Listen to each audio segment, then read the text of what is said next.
Good morning, everybody. This is the final day.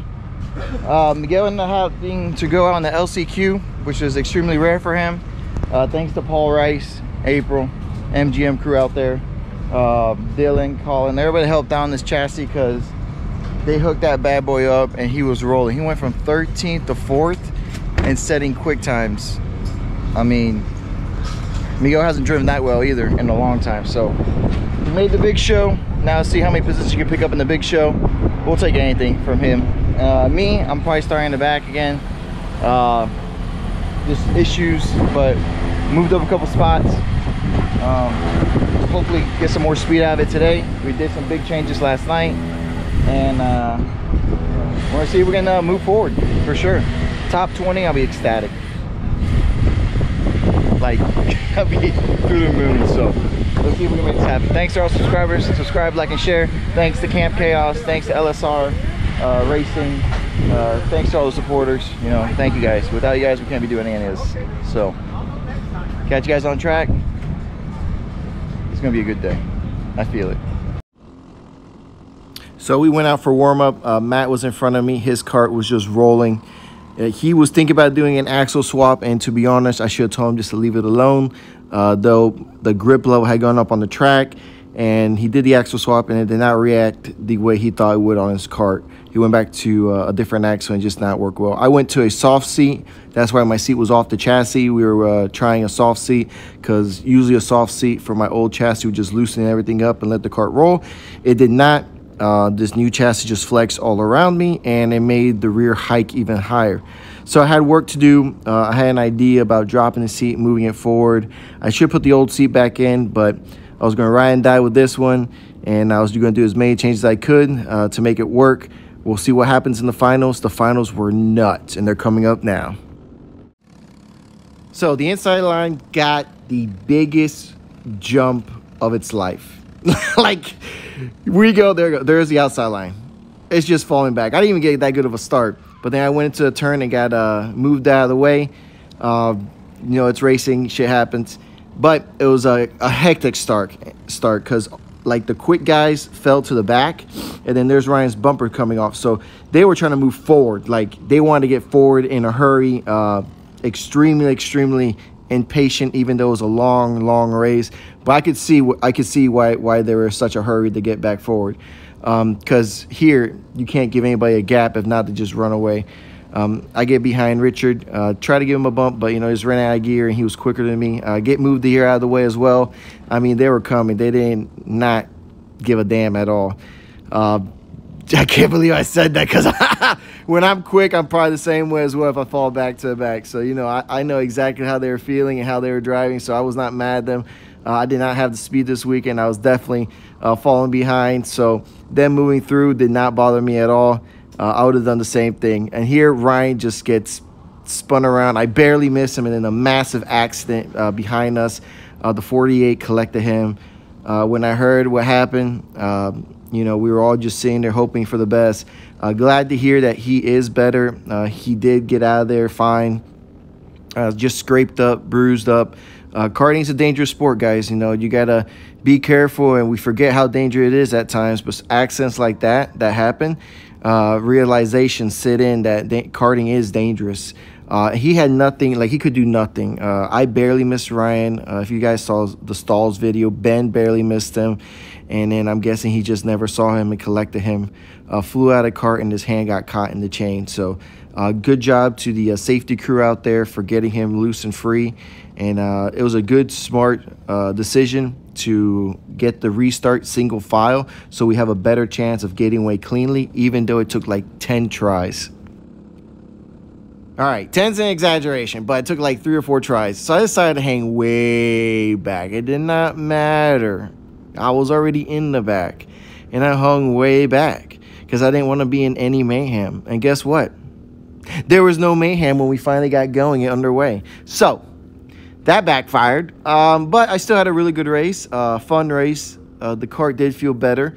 It was not great. There's a lot of stuff I gotta learn, but it did feel better for sure. On top of that, I was over driving it as well because I was trying to go faster, and I was trying to do different things because I was hiking the rear so much. So I just try, brake earlier, turn in later, try to slide the rear a little bit, try to get the cart to loosen up.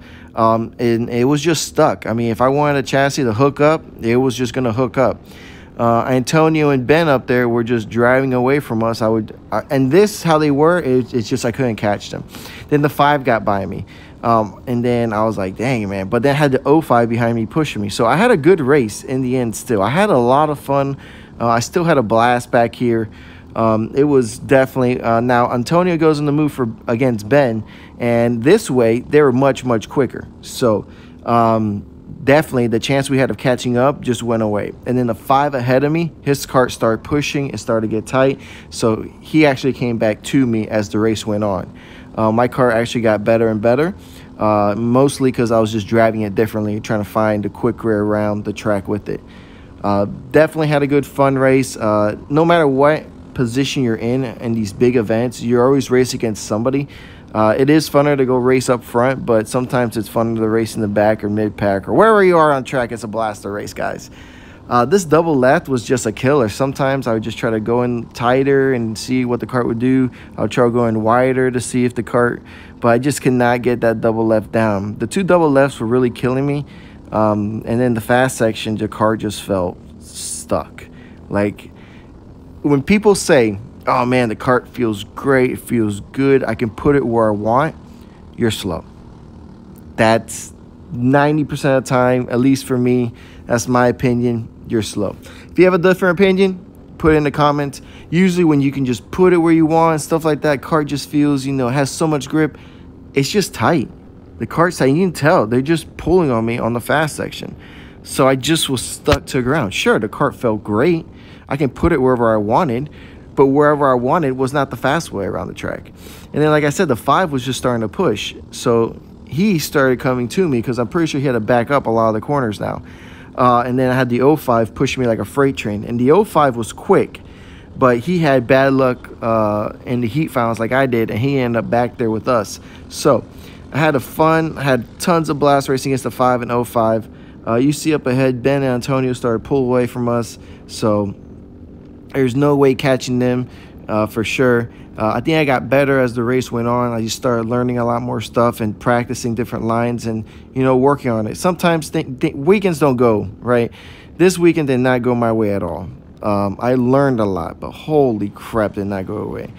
There goes the 5 and the 05. And like I said, the 05 should have never been back there.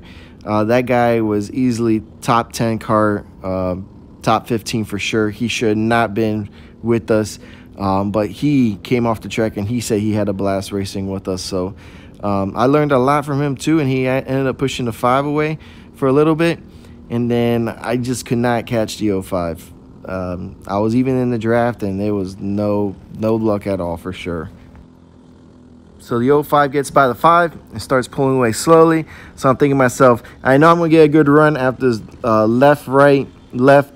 And then after this left-hander, if I can get a good run, I get by him and I start trying to run down the 5, the 05, and try to make a run for the position. But no, there was no catching him. He when he got around us and he didn't want to play with us anymore, he checked out. He was like, "All right, guys, it was fun, but I want to try to gain another position or two." So good on him. He had a quick cart all weekend. Just bad luck, stuck him in the back. Definitely look forward to racing that guy again. I had a blast for sure, and I had a blast racing the 5 as well. And then Ben, I think, broke down. Something happened. I see him. Oh, there he is on the left watching the race. Yeah, he broke down, something with the fuel line issue. So he just had a bad weekend as well. But that is his first weekend back in the kart in forever and a day.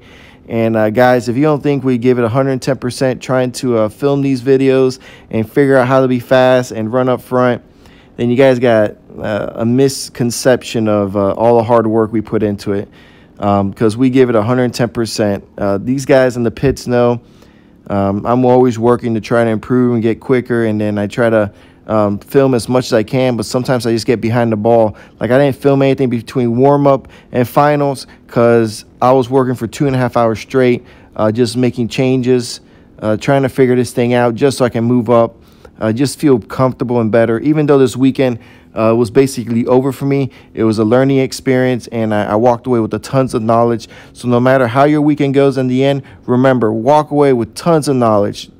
Take the positive side of things from it, because sometimes it just does not work out your way.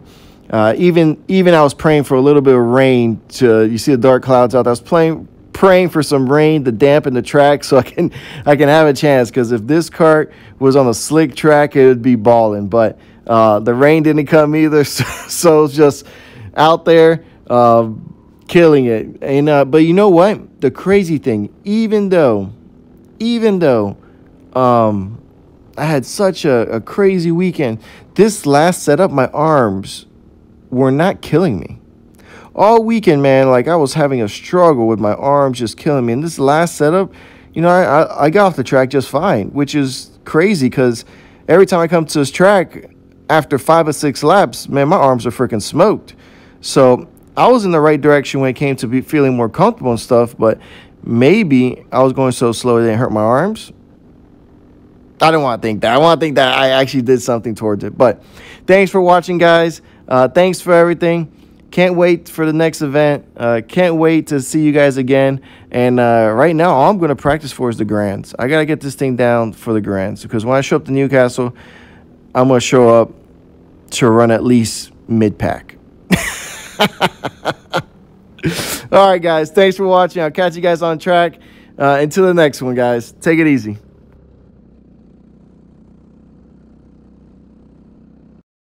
All right, guys. It's a day to forget. It's a day to forget. I know.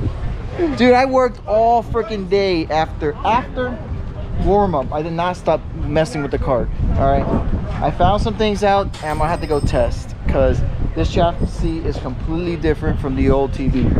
It's super fast, super good on tracks with low grip, but once the grip starts coming in, the chassis is extremely soft. So I'm learning. Yo! Hey!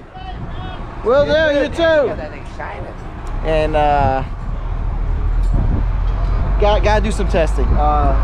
Matt went backwards as well, which I'm baffled by it, because usually that change would help the situation out, but it didn't. Miguel did an amazing job in the MGM. Yeah. He's learning the MGM, and that thing is rolling. Yeah, I got wrecked though, man. It hurts. Look at that. 48. But it was a confusion in flags, which is understandable. But that was the one I was telling you about. Oh, let me try that. That's yours. It was good. He took it out the front. Oh my god. It was good. I think I only need some more practice, but you got to slow your hands down. I went from a Ferrari to a Camaro. Paul, don't take that back. American muscle. American muscle. They got so much power they just burn the tires off the rear. So really, Miguel's really happy with the move. He's really happy. Helping me out. Yeah, really happy with the move. Stuart and I are gonna figure some stuff out. Thanks to LSR. Thanks to Camp Chaos. Thanks to everybody. Thanks CKNA. I look like a Michelin. Next, on to the next one. Definitely some seat time for sure. And practice. Look at this suit. That's how much I gotta gain race Masters. Miguel has a body of a 14-year-old girl. Masters light. Whoever wants, please comment. No, don't comment about this. So shut up. All right, ignore Miguel. No. All right, guys. Later.